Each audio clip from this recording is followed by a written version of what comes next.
So coming into Loyola, I didn't have a good sense of direction or purpose, perhaps. I was a decent enough student, but I didn't have strong interests or passions, and I didn't know what I was going to major in college, and I certainly didn't have any idea or direction of what life would take me beyond that.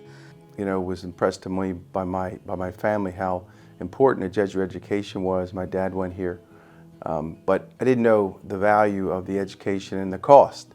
I'm planning to go to Loyola, and one of my older brothers pulled me aside and said, you know that you're going to Loyola, and it's a cost to the family, cost to the dad to provide, and I said, well, Dad has it covered, because he told me he would not only come to Loyola, but I could go anywhere and after Loyola into college like you all. And he pulled me aside and he said, do you realize that Dad has a mortgage on the house for education, and a second mortgage on the house for your education? So that was a moment in time where I realized that I was given a special gift to come to Loyola. It wasn't something that was given to anybody. It was a privilege to come here, and it affected my life because it guided me on my principles of, when I leave Loyola, what do I do? Loyola helped me sort things out, perhaps similar to St. Ignatius recovering from that cannonball, trying to make sense of and direction of his life. I was helped by, first, the speech and debate program at Loyola, which not only allowed me to develop a sense of confidence, but also a sense of community. And it was through speech and debate that I really found a voice and a way to express what it was that I thought and felt. And the second way was through Loyola's peer education program, which I participated in as a senior.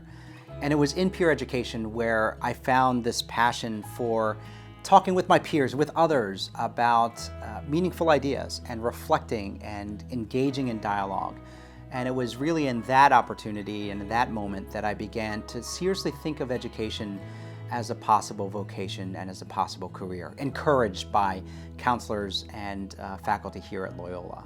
And that obviously set me on a track to become an educator and to get me to where I am today. There was a Jesuit priest here at Loyola who actually was born in Ireland, and his parents died when he was 11 years old. And he pulled me aside and he said, yeah, I heard you have some financial difficulties, and I'm going to help you. So every year I'd go to see him, he'd give me a book, and in that book he had a gift in the middle of that book. Later on, when I graduated, he pulled me aside again and he said, listen, you're given something that most kids don't have a chance, and I want you to make sure you never forget that. And I made a point that I never would forget that.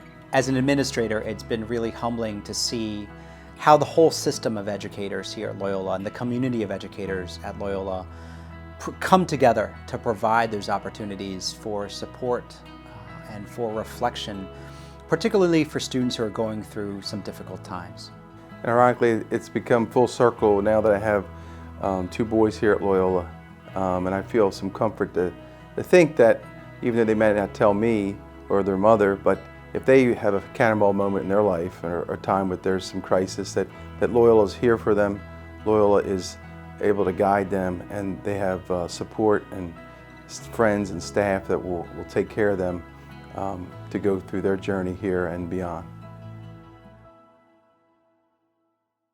Hearing those stories really makes you appreciate what the Loyola Blakefield experience is all about. As a Don, I know I can relate.